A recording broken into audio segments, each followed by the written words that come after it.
You are listening to the Postcast presented by the Locked On Senators podcast following a 2-1 loss to the New York Rangers for your Ottawa Senators on a Sunday evening.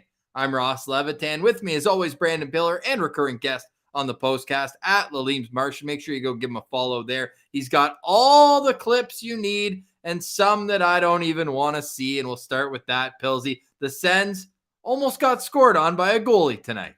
Oh my God, that was so close. I mean, goalie-friendly show. We love seeing goalies get goals, but not up against the Ottawa Senators. And credit Shesterkin. The stars aligned. Like, he had the puck behind the net, had time to get his blocker and glove hand in place, had the space to go for the shot, lined it up real nice, but it just missed by a couple inches, which, thank goodness, because that's the last thing you want to see is Shesterkin scoring on the Sens. Oh, Martian with the mute. That's me. That's this Ross. time. That's I got you. He's trying to keep me down with the mute button there.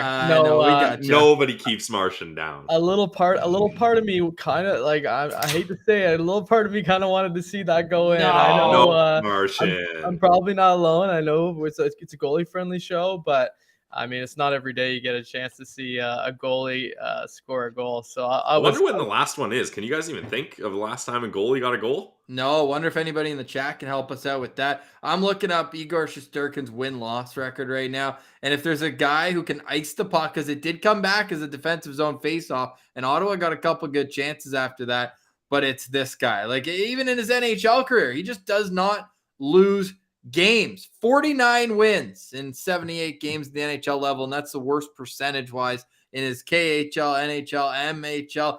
Even in the AHL, he had 17 wins in 25 games. This guy just gets it done. And to me, he's the difference. Guys are mentioning Pecorine, the last goalie goal. That makes sense. That sounds right. Shesterkin was behind the goal line, too. Like, that's about as far away as he can get there, unless he's in the corner, make it a little even tougher. I'm sure Marty Brodeur, if anyone, was the guy who shot. That's a penalty these days, though. Yeah, no question about that. Well, he to me was probably the difference in this game, but at the other end, you can't say goaltending won or lost the game, because I thought Filip Gustavsson was equally brilliant in the Senators net. How many of those cross-ice pad saves has he made this year? I feel like it's a staple of his game, getting across, and man, he had a few good ones tonight, Pilsy, for a guy who hasn't played a game in as long as he has. I feel like Gustavsson is an NHL goalie. Like, bring him down to the AHL, and he's average at best, it seems, but when he gets up to the NHL, he's able to turn it up. And yeah, in my notes, Ross, I've got 2 or 3 cross-ice one-timers from Zibanejad that he gets over in time and stops. So, yeah, like you mentioned, this game, Gus does a great job keeping them in the game. And hey, Murray, Forsberg, Gustafsson, all of these goalies are now heating up, of course, when the offense is dried out. The Filip Gustavsson, Mika Zibanejad's a fun storyline because they're part of the same trade tree. Brassard from the Rangers to Pittsburgh in exchange for Gustavsson and, well, Jacob Bernard-Docker as well. David Bush asking if any Sens goalie has ever been credited a goal besides Damian Rhodes. I'm going to pull that up as I throw it over to, why don't we start with our Sens Central standouts? Because we're going to be joined by John Chick, host of Locked On Rangers as well. So, awesome. Pilsy, let's start with you. Get some Sens Central standouts. Dave, I'm going to find an answer to that question. Well, goalie-friendly show, I'll stick with Filip Gustavsson because I really thought he did a good job. And the only time the Rangers were able to get through here was the power play by Panarin. And then that first goal by Ryan Strome, I'm not really faulting Gustavsson on there. So the rest of the time, he was solid. This whole time, the Rangers had a lot of possession, a lot of O-time, especially in that second period. They outshot the Sens 15-6, and Gustavsson stood tall. So I really liked his game. I selfishly want him in Belleville to help Belleville make the playoffs here because there's more meaningful games to be had down there. But if he's up and he's playing well, that's great for his development because keep in mind, this is a young goalie. So he's still kind of figuring out how to play in the NHL. Even though he's had some good stretches, it's going to be tough for him to bounce up and down. So I think he really deserves a lot of credit tonight. Yeah, he certainly does. I've really enjoyed his game as well. Yeah. Good for him coming in here, and we'll see where they go next. It's been hush-hush on Matt Murray. We don't know when he could be back. I haven't even really heard if he's skating since he was falling on late last week, and we'll see. But when these other guys are playing well, Ian Mendes, of course, great article with him asking whether or not Anton Forsberg could be traded at the deadline, or if you keep him. And we've seen time and time again, the Senators have given extended contracts to these guys who come in and have a decent sample size. Condon, Nielsen, and Andrew Hammond. Ever heard of him? Getting a win, stick taps to him. First win in 5 years in the NHL. So we got to acknowledge that. The Hamburglar, man. You can't help but have a smile on your face when you think back to that stretch in 2015. And to finish off my thought here from Dave Bush, the only goalie to be credited with a goal for the Ottawa Senators is Damian Rhodes. But I asked, which Senators goalie has the most points? And of course, Dave Bush all over the answer. Craig Anderson, the only goalie with double-digit points in Sens history. He's got 11. Damian Rhodes with a goal and 6 assists. Love that stat line. 7 points. Looking like a Cody Ceci season stat. Then you got Patty Lalime with 5 assists. Martin Gerber with 3. And then Emery, Condon, and Don Beaupre. The only others with with multi-points. A few guys with 1. But it does not matter because, well, at least they didn't get scored on tonight. They did get scored. Go ahead. I think half of Anderson's points were kick saves that he ended up going out Yes. towards the other red line and go the other way. Yeah, love that. Absolutely. When I'm looking at tonight's game, though, I'm looking at the Artemi Panarin goal, game winner on the power play. Yeah, you could argue he had a little bit too much room going down Broadway, pardon the New York pun, but he goes upstairs glove side, and that's what you pay a guy $11.5 million to do, is it not? Yeah, definitely. And that was right after Gustafsson had just made a really nice save on that power play too. So it was a little disappointing that came so quickly after he kind of had a good moment there. But I mean, when you have a sniper like Panarin coming down on you and it's your first NHL game and however long it has been for Gustafsson, not really a whole lot he can do there when Panarin's letting that thing rip from point blank basically. So as much as we hate to see it, you got to respect it because that's one hell of a player. Goal and an assist for Artemi Panarin. Hey, goal scorers came to play tonight. Tim Stützle's goal was outstanding. We'll touch on that in just a second. Want to give a shout out to Nick Lawson saying he catches the Postcast typically the next day, but it's great to hear it live. Hey, Nick, it's great to have you live in the Postcast. We bring it to you after each and every Ottawa Senators game right here on our YouTube channel. We appreciate if you give a thumbs up while you're here. And if you missed any of it, you can always go back and listen to the Postcast the next day, wherever you download your podcast, including on YouTube. That's where you can find the Locked On Senators podcast as well. And the beauty of that show, Pillsy, is we're hitting 500 episodes this week. So it's going to be a great milestone week for the boys there. Martian, who's your Sens Central standout in tonight's game? I'm actually going probably with somebody who maybe didn't really jump off the page for a lot of people, but I thought Brady Tkachuk had kind of a little bit of a bounce back game, I'd say, for him. Like he had 4 shots on goal. He was kind of in the mix all over the place. His offensive, his plays in the offensive zone, I thought he was kind of really good.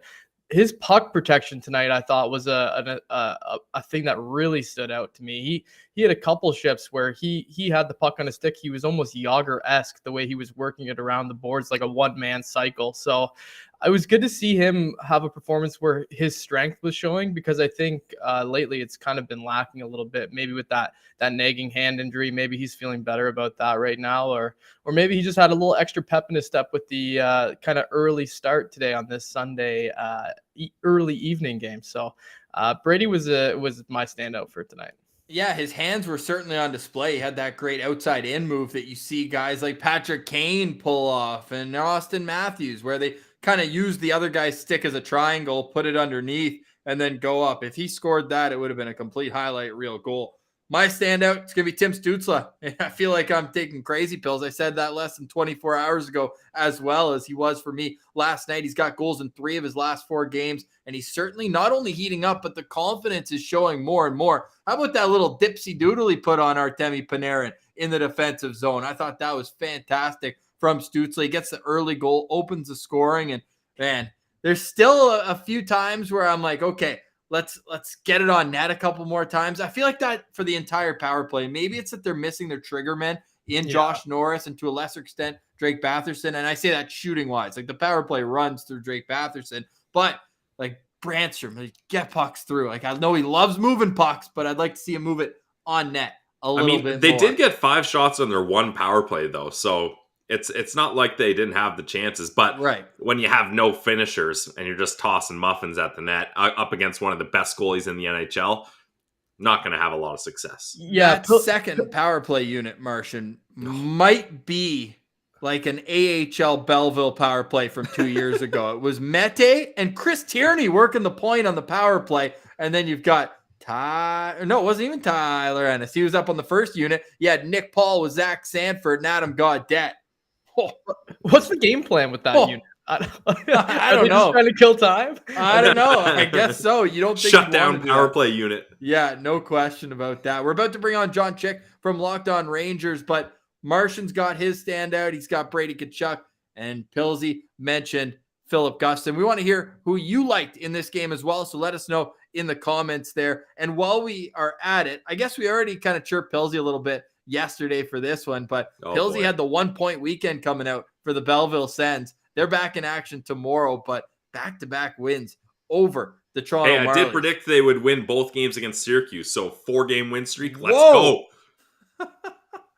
I love it. Hey, another note from tonight's game, Claire Hanna, great to see her back as well from her Olympic coverage, but she pointed out that Josh Norris is expected to practice later this week. I wouldn't expect him back anytime soon. Maybe you get him a week or two of practice, but this whole forward group and the second power play unit that we just discussed, it's going to look a whole lot different when you have two top 9 forwards between him and Colin White back in the mix.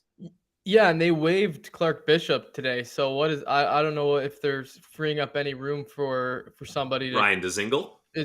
Can we touch on that? The poll was as close as I've ever put out a poll before. 1,500 votes. And we are at, I want to say we're at like 51% saying that, yeah, claim him. Why not? And a lot of people saying do it just to spite the Toronto Maple Leafs so they can't get around the cap and keep That's what I would say. Bring them up. It was 52% through 1,500 votes. That is as close as a poll as you're going to get.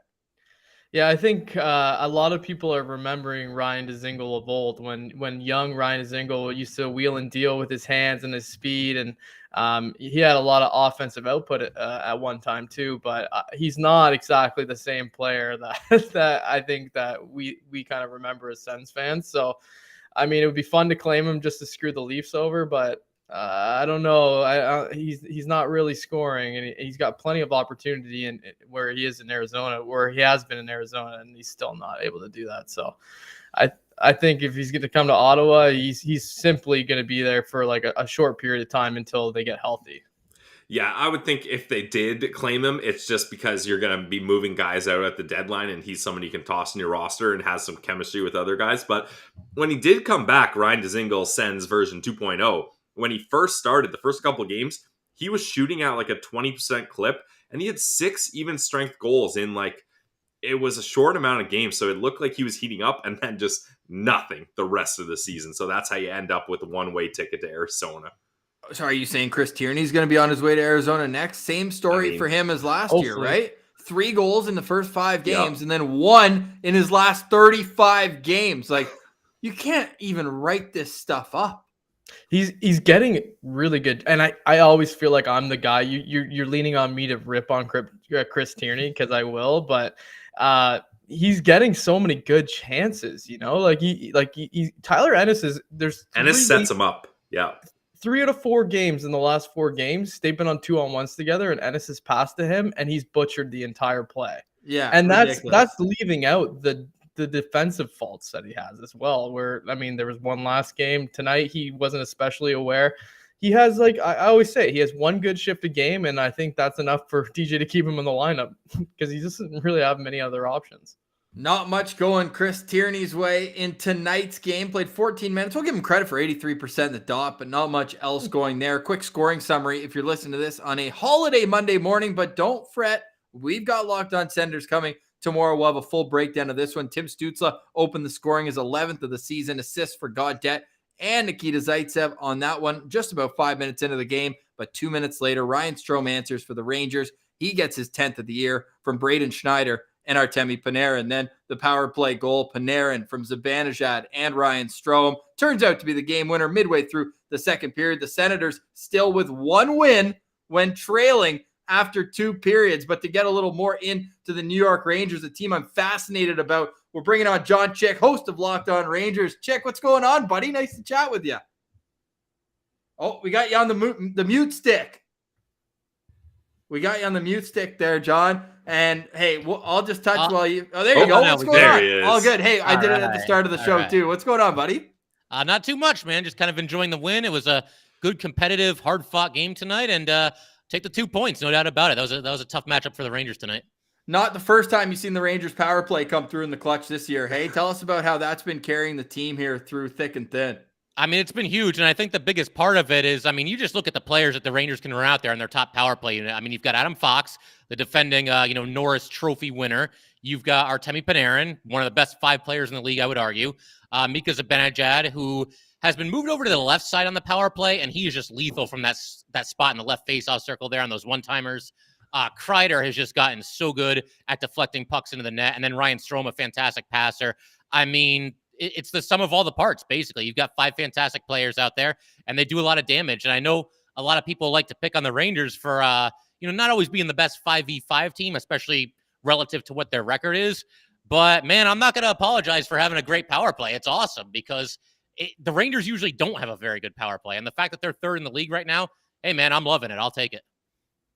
It's got to be nice having guys like that on your first unit. We were just laughing about the Sens second unit being a bunch of guys who they're guys. They're just basically replacement level players is what they are, and it's they're in a sad state of affairs with their with their injuries and things like that. But I'm interested to hear your perspective on what you thought about the Stützle and Lafreniere matchup tonight.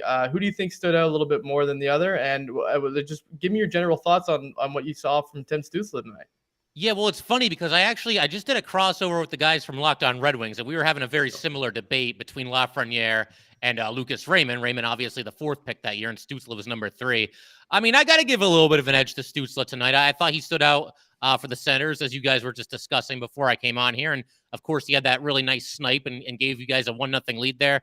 Lafreniere, I mean, I think he had a solid game tonight. The game before this against the Red Wings, I thought was one of the best games that we've seen him play since he's come into the NHL and been on the Rangers. And he didn't get on the score sheet, but he was all over the ice. He was forcing some turnovers, making some good crisp passes. It felt like the points were coming. And something that I like, and part of this is out of necessity, but he's playing on the top line right now with Mika Zibanejad and Chris Kreider. I feel like at a certain point, the points are going to be there. You can't help but see an uptick in your production when you're playing with those 2 guys, when you consider the kind of season that they're having. But yeah, tonight I'll give a little edge to Timmy Stützle, but overall, I like how Lafreniere has played since the Rangers have come back from the All-Star break here. Yeah, I mean, Sens fans who you're speaking to are well aware of everything that Lafreniere has to offer for sure. Like we had our in the World Juniors, man. Yeah, when we had that lottery pick, we really I mean, obviously, I think we wanted him before the lottery came to be. So it's good to hear that he's maybe coming together here because he's definitely got tons of tools too. Yeah, something that's interesting. I want to ask your opinion on this one, John. It seems like his goals to assist ratio is heavily tilted in terms of goals, and I felt like watching him in junior and all the prep we did up to the 2020 draft, he was a playmaker. Like he was getting other guys involved. Is that something you feel he can take another step with at the NHL level? Oh, absolutely. And honestly, I can't figure out how he only has 3 assists. Like, has he played like, this world beater and this generational talent that he was projected to be by just about everybody? No, he hasn't. But, I watch him this season. I can't figure out how he only has 3 assists because I feel like he makes some good, crisp passes, sees the ice pretty well. I don't know. I mean, to me, it's just one of those flukish things. I feel like the helpers are eventually going to be there. But you mentioned the goals. He does have 10 this season. If he stays with Kreider and Mika, I know people like to, give Lafreniere a hard time, but if he stays with Kreider and Mika the rest of the season, I mean, he's got a shot at a 20-goal season at the age of just 20. That's not too shabby. I know the bar was set very high for him. Expectations were very high, but I mean, a 20-goal season from a 20-year-old, okay.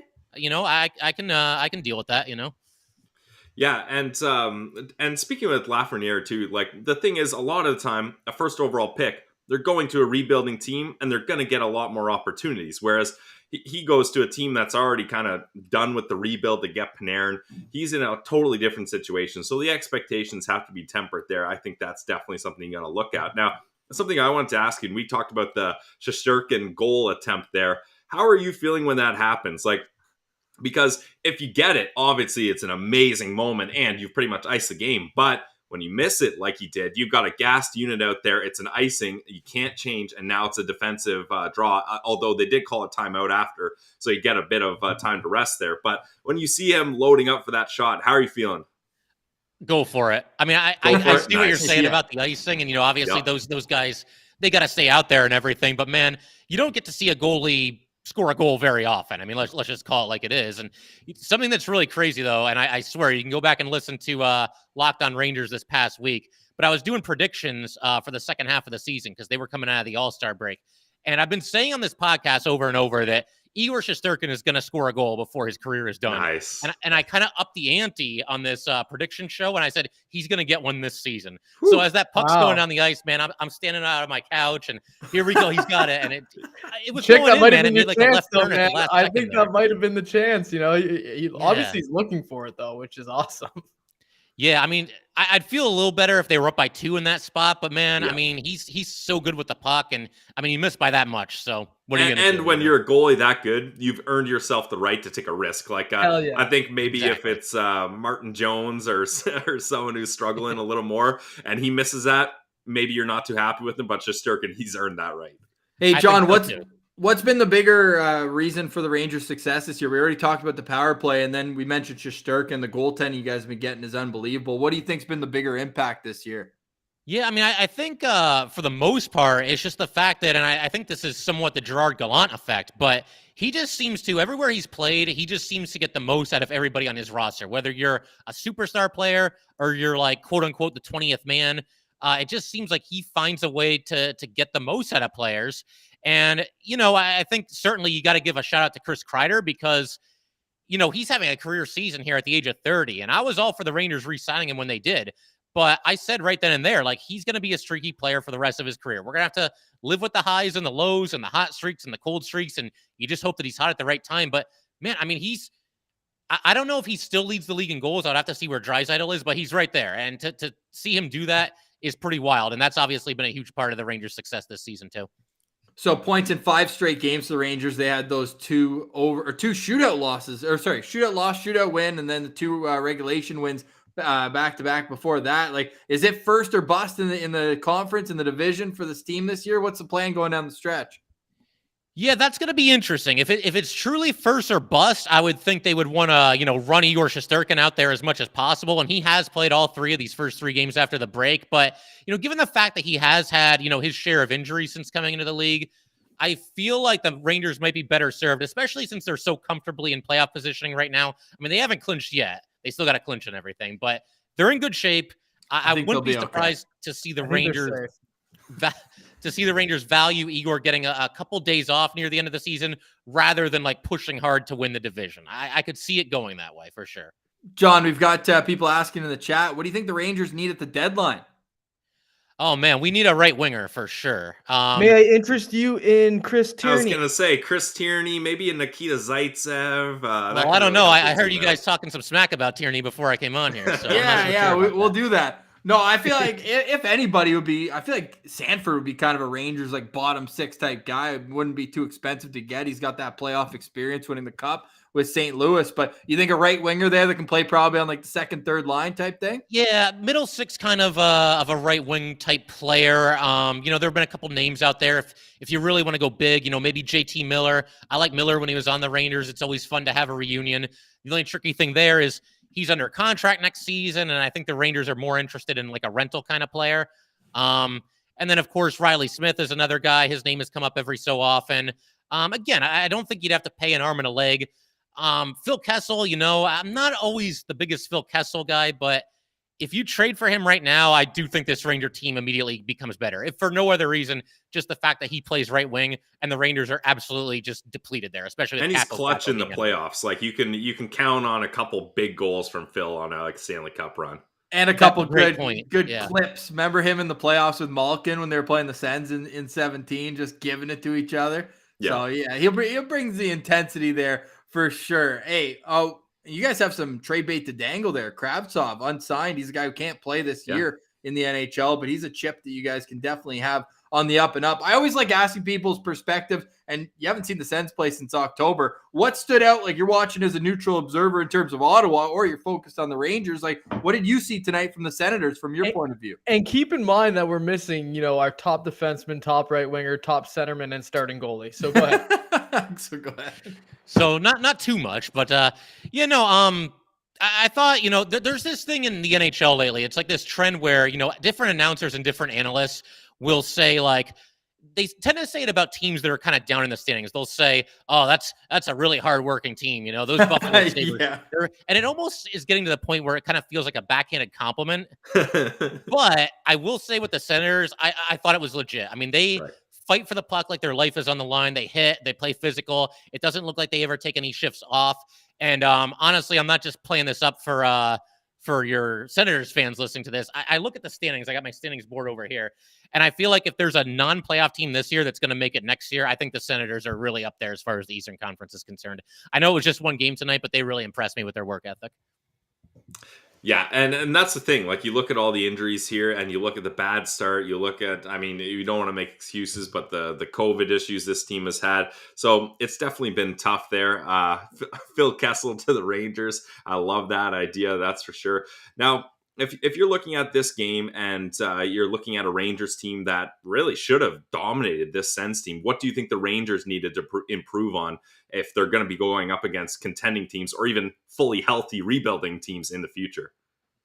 Yeah, I would say, they ended up with 33 shots on goal tonight, so that's not too bad. But in general, and I don't want to be that guy that just like is in the stands and he just yells, shoot, shoot, shoot. You know what I mean? Right. But there's been an epidemic with this team lately, especially early in games. They've been getting off to some slow starts where they just, like, the first period will end, they'll have like 2 or 3 shots on goal, and then it's getting toward the end of the second period, and they're being outshot like 19-8 or something like that. At a certain point, there's too many guys on this team that have too good of shots. You got to throw the puck at the net at least a little bit. So I would say that. And you might be able to get away with a bit of a slow start against, a team like the Kraken a while back, and maybe even the Senators to an extent. But although I thought they had a decent start tonight for a change. But man, you try pulling that against like the Canes and the Penguins in the playoffs, that's going to come back to bite you really quick. So I think getting off to a better start would really help them too. Well, what we saw tonight was a 2-1 Rangers win. The power play comes through, and Igor Shesterkin comes through, and that's a recipe for success for the New York Rangers. If you want to hear us break the game down more with John, go listen to Locked On Rangers tomorrow. Pillsy and I are going to hop on with them and dissect this game a little bit further. John, we'll talk to you soon, buddy. Thanks for the analysis. We really appreciate it. We'll do it again April 9th. We got another one at MSG, so we'll break that one down afterwards as well. Sign me up, man. This is a ton of fun. Thanks, John. See ya. All right, boys. Final thoughts before we go. Martian, let's start with you. Well, it wasn't exactly how they drew it up. It wasn't the greatest game entertainment-wise. They were missing all the guys that, you pay your tickets or you pay to go see. You can't be too upset when they're losing to a team like the Rangers like this. So, I mean, all in all, I'm still happy with the way things are trending. You can't be too upset, even when they're losing by 1 goal to contending teams. I feel like this is the rebuilding team loss that you want, right? You're going up against a big contending team. They've got all the pieces like John talked about, and the Sens are so down, they're so hurt, and they're able to come out with only losing by 1 goal here. And really, other than the second period, they were able to push back. They were in this game the whole time. Adam Gaudette talked about it in the intermission interview. He said, everybody plays the system so well. Like, the structure is so good. It doesn't matter if your top guys are out. The guys stepping up and playing those minutes, they're going to be able, at the very least, to play the system, play aggressive, work hard, fight for pucks, and try to limit chances to the outside for those really good teams. So regardless of the result, I'm really proud of these guys for the process here and the hard work they put in. Yes, it does sound like a backhanded compliment, but the Sens really do work hard, they grind, and they haven't got blown out despite all these injuries. So it's pretty damn impressive. And I know we're going to be seeing this condensed schedule for the rest of the year, but third game in 4 nights, less than a 24-hour turnaround since their game last night. Now you can say, yes, they stayed at home. They slept in their own bed. It's a lot easier than what you'd see in a typical back-to-back situation. But I like the compete level from the Senators today, and let's hope they can continue getting some bodies back and continuing to gain some momentum throughout. And there's some people in the comments saying some very nice things. We appreciate that. Sugar Ray Emery, we're going to try to figure out how to monetize this. We'd like to, but for now, we're just having some fun chatting with the boys. We appreciate everyone here. And as Laleem's Martian says, the culture is strong, considering this is a team with the worst record in the National Hockey League since we started doing this podcast every damn day. Speaks to the fan base, speaks to the culture around the team, and we can't wait to be having beers with all of you at the CTC. If it's half as fun as it was at the home opener when Martian, Pilsy, and I were absolutely in one, my voice, I went back and listened to the episode the next day. My voice sounds like I was at a rock party. Yeah, I remember listening to that. Oh, man, it was a ton of fun. We went hard. We always go hard, and that's why we want to make sure that we can experience that with the other fans as well, because it's a hell of a lot of fun when you're able to enjoy a little Senators hockey. Last couple things. Everyone go to Laleem's Martian on YouTube. Are you kidding me? This guy's taking our thunder there. Woo! But he did post an 8-minute video today of Tyler Boucher's shifts with the 67. So go if you want to check that out. Nothing on the score sheet, but he's a menace out there. Eh, Martian, from watching the game? Yeah, there's something about him that it's hard to really put your finger on and point to one thing and say oh, he's doing this or he's doing that. Which, I mean, it sounds like I'm just being a biased homer because maybe it doesn't sound like he's doing a whole lot. But I'm telling you right now that if Tyler Boucher was a stock, I would be buying it right now while everybody is counting this dude out. They're all saying he's a bust. I bookmarked some tweets after he made that hit on Friday. I bookmarked a few saying he would never play in the NHL. This dude's he's barely played since he's been drafted, and he's just all of a sudden now just starting to be able to get his feet under him here. I'm telling you right now, he has a presence on the ice in junior hockey, which reminds me a lot of, and this is going to sound ridiculous, but remember when Gabriel Landeskog was projected to be a high pick and he was playing for the Kitchener Rangers in the OHL? Yep. And I mean, his statistics are there. So it's hard to compare, but the presence on the ice physically and being a physically mature player and being among other guys who aren't quite as, physically mature as him. They're not as strong. They're not as fast. They're not as big. So when he's on the ice, he does actually bring something where you can see the players on the opposing team are aware of where he is.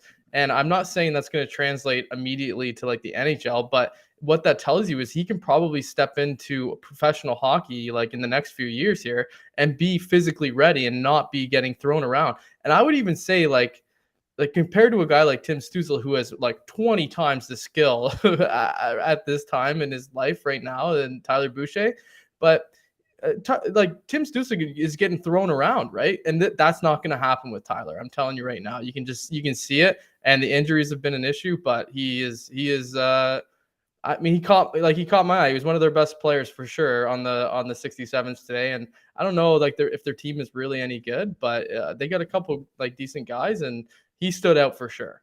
We'll get more into Tyler Boucher and a whole lot more on tomorrow's Locked On Senators podcast. It's going to be episode 499 of the show, so stay tuned for all that. The Senators have another busy week ahead. Could they get some guys back from injury? We'll discuss. But for now, we say goodbye after a 2-1 loss to the New York Rangers. Let's get some Go Sens Go in the chat on the way out. And shout out John Chick for joining us from Locked On Rangers.